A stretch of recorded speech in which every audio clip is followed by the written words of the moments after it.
Hello, welcome to Anu's రసోయి. ఈరోజు చామదుంప అది పోషకాలకు గని కదండి. అలాంటి పోషకాలకు గని గల చామదుంపతో ఈరోజు చామదుంప పులుసు కమ్మగా ఎలా చేసుకోవాలో మీకు ఇప్పుడు చేసి చూపిస్తాను. ఈ చామదుంపల్లోని పోషకాలతో పాటు పీచు పదార్థం కూడా చాలా ఎక్కువగా ఉన్నది. గుండెకి కూడా చాలా మంచిది. విటమిన్ B6 కూడా చాలా ఎక్కువగానే ఉన్నదండి. బరువు తగ్గాలనుకునే వాళ్ళకి చాలా మంచి ఆహారం. ఇలాగ రుచికరమైన చామదుంపల పులుసు ఎలా చేసుకోవాలో చూడండి. ముందుగా స్టవ్ వెలిగించి ఒక కుక్కర్లోని సగానికి కొంచెం తక్కువగా నీళ్లు తీసుకుని అందులో నేనైతే 1/2 కిలో చామదుంపల్ని కడిగి శుభ్రం చేసుకున్నవి ఇలా వేసేసి మూత పెట్టేసి ఒక 3 విజిల్స్ వచ్చే వరకు స్టవ్ మీద ఉంచేసుకోవాలి. 3 విజిల్స్ అయిపోయాక స్టవ్ ఆఫ్ చేసేసుకోవాలి. వీటిని కుక్కర్ని ఇప్పుడు పక్కన పెట్టేసుకుని, ఇదిగో ఇక్కడ చూడండి, ఈ పులుసు అనగానే దానికి కావలసిన చింతపండు గుజ్జు. కొంచెం చింతపండుని ఇలా గోరువెచ్చటి నీళ్ళల్లో వేసుకొని ఇది చింతపండు జ్యూస్ తీసి పక్కన పెట్టేసుకోవాలండి. ఇన్ని మంచి గుణాలున్న చామదుంపని కనీసం వారానికి ఒక్క రోజైనా మన ఇంట్లో చేసుకోవచ్చు. ఇప్పుడు స్టవ్ వెలిగించి ఒక గిన్నెని స్టవ్ మీద పెట్టుకొని, స్టవ్ని మాత్రం సిమ్లోనే పెట్టుకోవాలండి. ఒక 4 టేబుల్ స్పూన్ల ఆయిల్ వేసేసుకోవాలి. పులుసు అన్నాక తర్వాత కూడా పోపు వేయచ్చు, కానీ ఈ చామదుంపల పులుసుకి ముందుగానే పోపు వేసేసుకుంటున్నాం. దానికి ఒక 2 టేబుల్ స్పూన్ల మినప్పప్పు,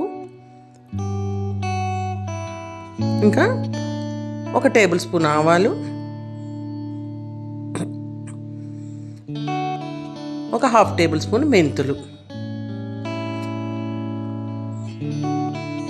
ఆవాలు చిటపట్లాడాక కొంచెం జీలకర్ర, ఎందుకంటే జీలకర్ర ముందే వేస్తే కూడా తొందరగా వేగిపోయి మరి మాడిపోయే అవకాశం ఉన్నందున ఈ పోపు బాగా వేగిన తర్వాత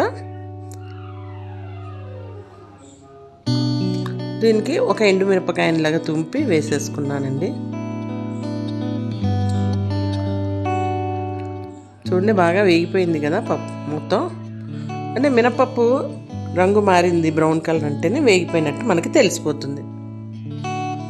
కొన్ని ఉల్లిపాయలు మీడియం సైజు, ఒక 2 ఉల్లిపాయలని ఇలాగ పొడుగ్గా కట్ చేసి వేసేసుకోవాలి.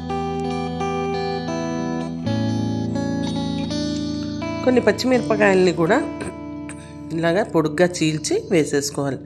పొడుగ్గా చీల్చినందుకు కారం తొందరగా పడుతుంది కదండి, ఎక్కువగా చక్కగాను. మొత్తం అంతా కూడా వేగిపోయేదాకా వేగిపోయిన తర్వాత అప్పుడు మనం కరివేపాకు కూడా కడిగినది ఇందులో వేసేసుకోవాలి. రుచికి సరిపడినంత సాల్ట్, సరిపడినంత అంటే దానికన్నా కొంచెం తక్కువే వేస్తున్నానండి నేనైతే. కొంచెం 1/2 టేబుల్ స్పూన్ పసుపు, ఇంగువ తినేవాళ్ళు ఇష్టం అనుకునే వాళ్ళు వేసుకోవచ్చు, వద్దనుకుంటే స్కిప్ చేయొచ్చు. నేనైతే ఇక్కడ ఒక 1/2 టేబుల్ స్పూన్ ఇంగువను కూడా వేసాను. మంచి కమ్మని వాసన కూడా వస్తుందండి, చక్కగాను గుమగుమ అని అనిపిస్తుంది నాకైతే. స్టవ్ని మాత్రం సిమ్లో పెట్టి ఇలాగ మూత పెట్టేసుకోవాలి. ఒక 5 నిమిషాల తర్వాత మూత తీసి చూస్తే చూడండి, చక్కగా వేగిపోతుంది.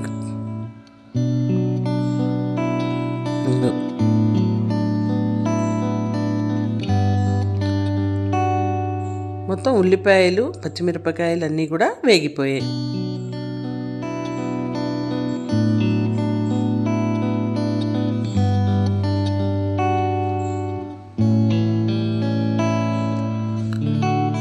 ఇప్పుడు చింతపండు గుజ్జు ముందే తీసి పెట్టుకున్నాం కదా, కొంచెం పలచగానే తీసుకున్నాను, అది ఇందులో వేసేసుకోవాలి.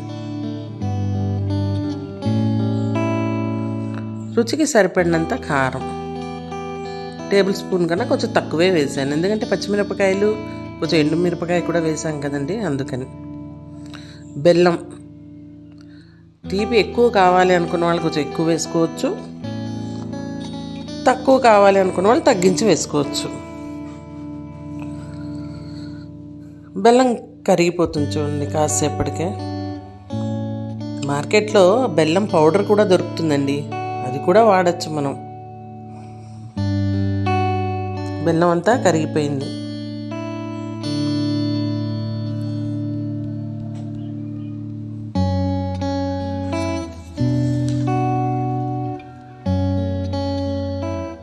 మరి చిక్కగా అయిపోతున్నందుకు కొంచెం వాటర్ కూడా వేసేసుకోవాలి.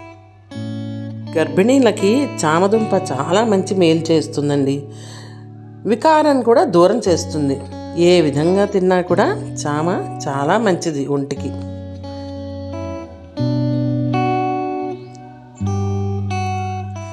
అయితే కీళ్ళ నొప్పులు ఉన్న వాళ్ళు చామ తినకూడదు అంటారు, కానీ అది అపోహ మాత్రమేనండి. దాన్ని చేసుకునే విధంగా చక్కగా కూర, పులుసు, అది వేపుడు, ఫ్రై కూడా చేసుకొని చక్కగా తినచ్చు. ఇప్పుడు ఉడికించి తొక్క తీసిన ఇదిగో ఈ చామదుంప ముక్కలు వేసేస్తున్నా. కొంచెం పెద్ద ముక్కలు అయితే కట్ చేసి వేయచ్చు, ఇది చిన్నదే కనుక ఇలాగా డైరెక్ట్ పుట్టు తీయగానే వేసేసాను. మొత్తం కలిపేసుకోవాలి. ఇంకొక విషయం ఏంటంటే చామ అన్ని కాలాల్లో కూడా మనకి మార్కెట్లో దొరుకుతుంది.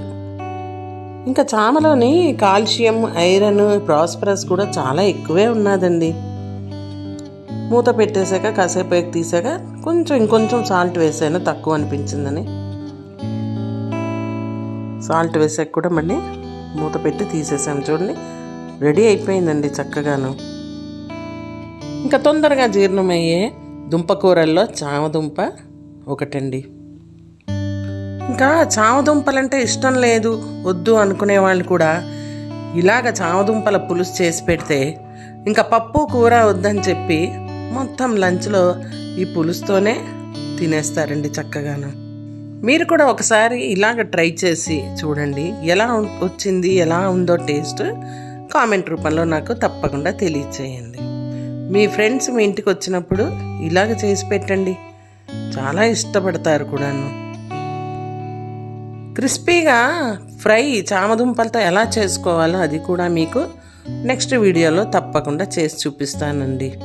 లైక్ చేయడం మాత్రం మర్చిపోకండి. మీకు కనుక ఈ రెసిపీ నచ్చినట్టయితే తప్పకుండా లైక్ చేయండి. మీ ఫ్రెండ్స్కి, ఫ్యామిలీ మెంబర్స్కి షేర్ చేయండి, కామెంట్ చేయండి. మొదటిసారి చూస్తున్నాను తప్పకుండా సబ్స్క్రైబ్ చేసుకోండి. ఇంకొక మంచి రెసిపీతో మళ్ళీ మీ ముందు ఉంటానండి.